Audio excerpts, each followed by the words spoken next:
Menurut Badan Pusat Statistik, konsumsi daging di Indonesia terus mengalami peningkatan, yakni pada tahun 2015 konsumsi daging mencapai 6,413 kg, pada tahun 2016 mencapai 6,778 kg atau meningkat sebesar 5,69%. Faktanya, daging ayam lebih banyak dikonsumsi dibandingkan dengan daging sapi, karena harga daging ayam lebih terjangkau dibandingkan daging sapi.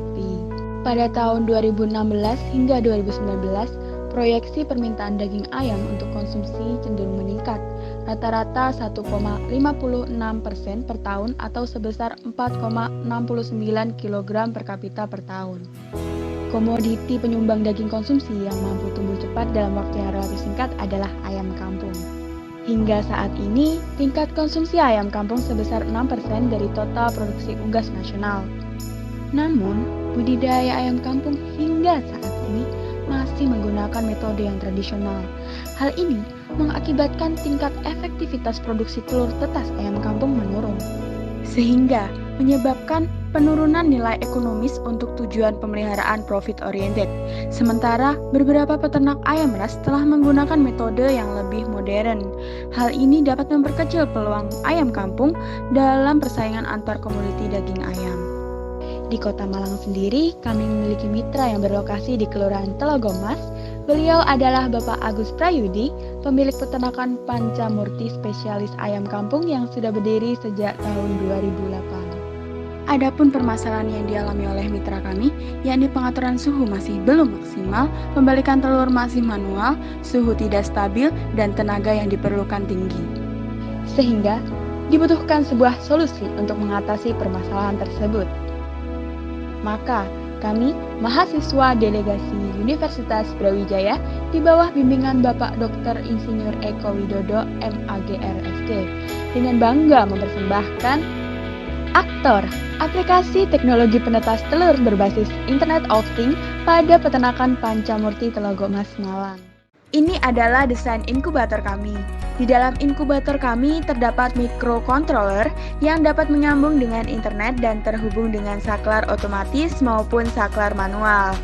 Dan ada sensor suhu serta kelembapan. Saklar otomatis digunakan untuk menyalakan atau mematikan lampu sesuai dengan batas suhu dan menggerakkan motor setiap 3 jam sekali untuk membalikan telur secara otomatis.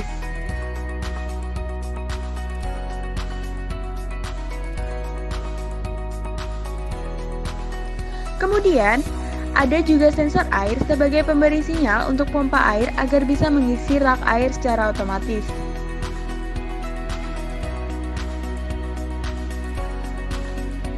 Di atas inkubator terdapat LCD untuk menampilkan suhu dan kelembapan. Sambungkan juga kabel listrik ke stop kontak. Untuk pengontrolan, kita juga bisa mengontrol suhu, lampu, dan motor melalui aplikasi Aktor. Di dalam menggapai sebuah keberhasilan diperlukan perencanaan yang matang, yakni di tahun 2020 kami akan melakukan perakutan alat, melakukan publikasi, dan artikel ilmiah. Di tahun selanjutnya kami akan mengajukan hak paten tentang pembuatan alat Aktor, dan di tahun 2022 kami akan melakukan kerjasama dengan industri untuk komersialisasi alat secara massal.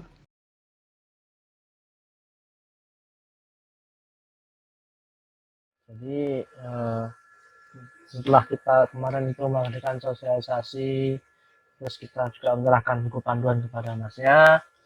Mungkin ada pesan-pesan dari Masnya untuk kita, Mas.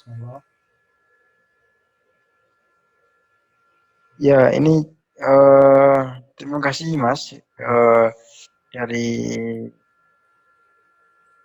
Mas yang sedang melakukan penelitian dan Mbaknya juga ini dari apa yang sudah disampaikan kemarin terkait dengan buku bacaan panduan kemarin itu dan sosialisasi yang disampaikan oleh Mas Panji dan teman-teman itu kami sudah mulai mengerti bagaimana cara mengoperasikannya itu Mas.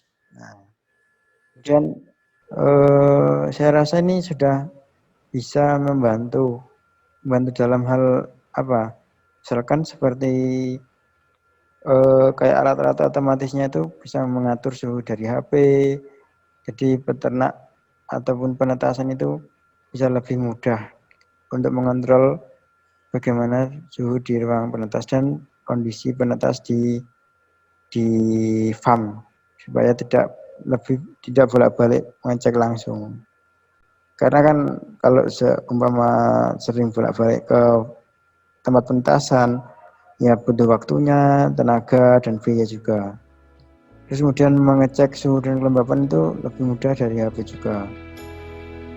Terus dengan adanya yang otomatis di dalam mesin penetas, tidak perlu repot-repot bolak-balik secara manual karena sudah ada penggantinya mesin itu tersebut.